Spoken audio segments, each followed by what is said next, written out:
Let's continue with the next pair, which is 1.4 and 115. The theme of these two sayings, when they're put together, is recognize what is in front of your face. And instantly, you'll link that back to the previous pair, which had the I will give you what no eye has seen and hand has touched and what has not occurred in anybody's mind. And so you can see instantly that that leads into this next theme of looking at actually what there is in front of you. So let's read this next pair out. 1.4, recognize what is in front of you, and that which is hidden from you will be revealed. For there is nothing hidden which will not appear. 115, Jesus said, people think that I have come to cast peace upon the world.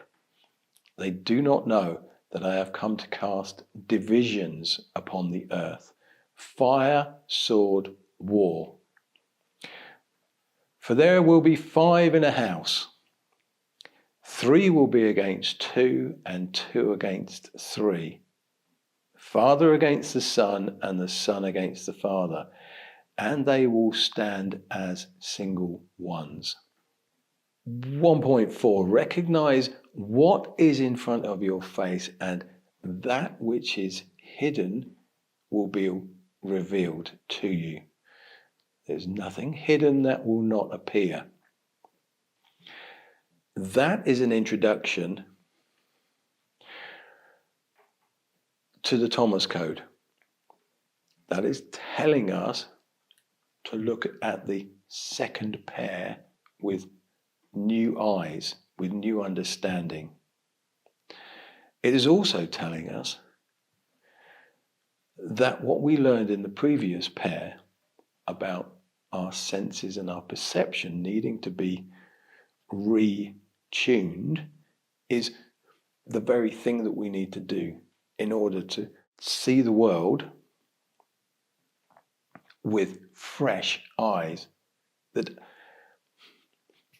don't have that automatic response or reaction from the programs and habits and things that are already inside of us. We need to look at the world through fresh eyes and see what is really going on. 115 is the key to the entire gospel. On every level of this manuscript, this 115 saying has some effect somewhere. People think that I have come to cast peace upon the world. They do not know that I have come to cast division upon the earth. Fire, sword, and war. For there will be 5 in a house. 3 will be against 2, and 2 against 3. Father against the son, son against the father, and they will stand as single ones. Now, I wanted to read that a second time, because within that saying, we have the prime numbers of the Thomas Code, and they are the key. If we look at it first of all in the way that the majority of writers look at this, and they say, for there will be 5 in a house, 3 against 2, 2 against 3. And it does look like this is about conflict. And in fact, the sentence before says that there is fire and sword and war and division. And so this kind of conflict looks like this is the conflict within households, where the father will be against the son and the son against the father, because they have different views. They have different ideas, different thoughts on how things are done, and that will create a problem between them. If you look in Matthew for the same saying, both Matthew actually and Luke take this a step further, and they go father, son, son, father, mother, daughter, stepdaughter, stepfather, nephews, uncles. It just goes on and on and on. It's a whole epic. And it misses the point, because the point here is the Thomas code. Now, the number 3 represents God. The number 2 represents Jesus. And if we look at 5 in a house, then we have the 3 and the 2 in a house. So let's look at that in one way. 5 in a house can be looked at a house as in a temple or a place of worship. And we get 3 and 2 together. The 3 here needs to be looked at carefully, because it doesn't say the 3 and the 2 are harmoniously in this place of worship. It says the 3 will be against the 2. What it's showing us is that the 3 here is the old God, the God of wrath, the God of worship, the God that needs a sacrifice, the God that needs us to pray to them. And the 2 here is Jesus. Jesus is against that view of God. And then on the other side, we have the 2 against the 3, looking in the other direction. That's telling us that the teachings of Jesus are against any new type of religion that involves a God.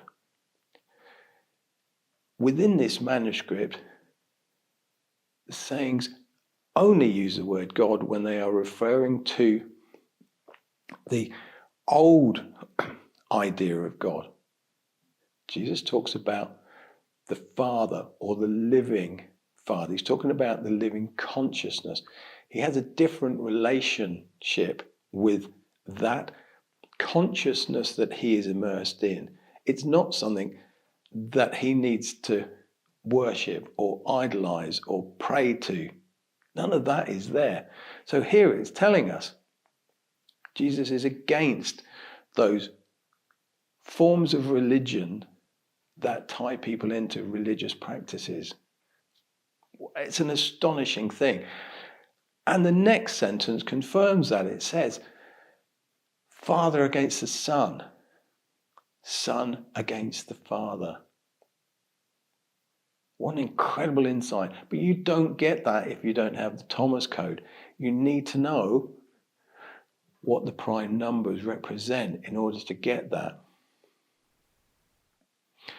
Let's go back to, for there will be 5 in a house. For there will be 5 in a house, and we'll look at the house as the physical body, and we'll see what's been brought for the physical body. We are told, I come to cast divisions, fire, sword, and war. That's 4. So there is one more within this saying, and it's right at the end. And they will stand as a single one. Often that is referred to as solitude, the solitary. Fire, sword, war, division, and solitude. Those are the 5 things that have been cast into the physical body. That's what we've been brought. Those are the tools that we have been given for change.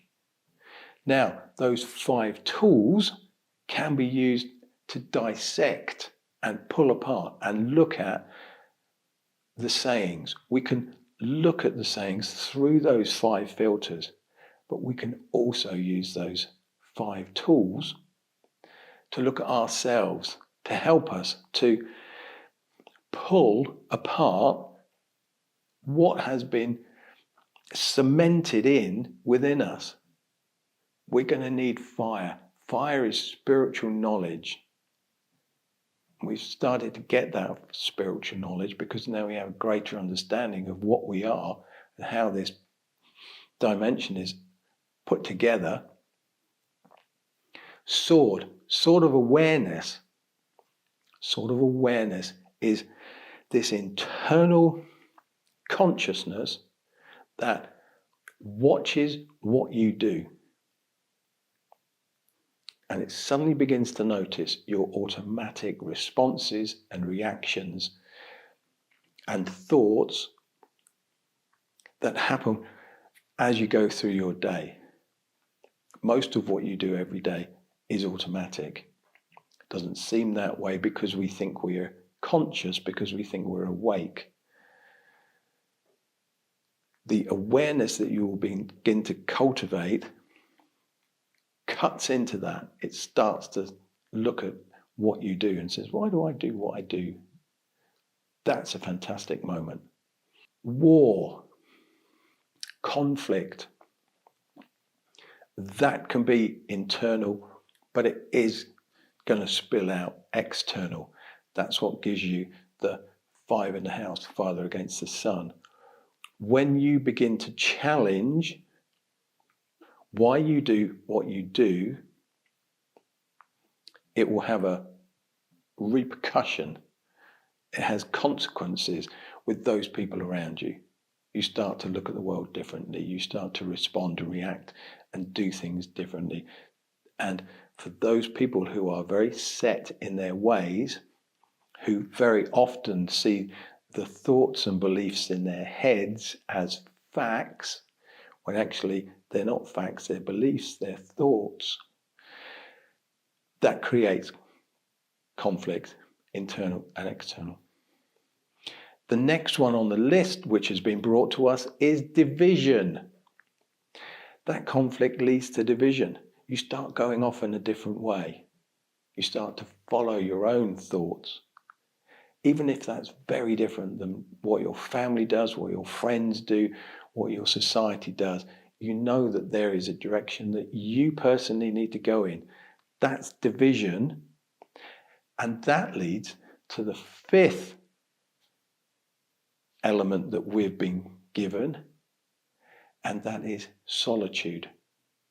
That is doing this by yourself. This is a very, very individual path that you are taking. People like myself can help, can guide, can support, but it is that calling within you that is going to pull you along. And you will get drawn to spending a lot of time by yourself. Be that in meditation, be that in thought, in study, in writing down the thoughts that you have. There is this time that you go through of, it's not isolation, it is solitude. Your life can and will go on. I'm not telling you to become a hermit in a cave in the Himalayas. That's not how this works. You actually need your interaction with the physical world to trigger all of the old habits and programs that are within you so that your sort of awareness can see them. But there are also times when you will need to spend time by yourself, and you will just do that naturally. Create a space in your house or where you live where you can lock yourself away and contemplate, have your own thoughts. Now, meditation is a key element to this. I'll talk about meditation at a future time, but it doesn't need to be a particularly set meditation. Just sitting and closing your eyes and going in will begin this process. Your living spirit knows what you are trying to achieve, and it will begin to bring these two sides together. So 115 is an astonishing saying. And it gives us the key ingredients that we need to move forward. So the theme of these two was recognize what is in front of your face. And that's exactly what it's telling you to do. Retune your senses, retune your perception, use these 5 tools of change that you've been given, and you find that your life begins to shift. And it shifts in a very dramatic way. If we think back to 1.1, let those who seek not stop seeking until they find. When they find, they will be troubled.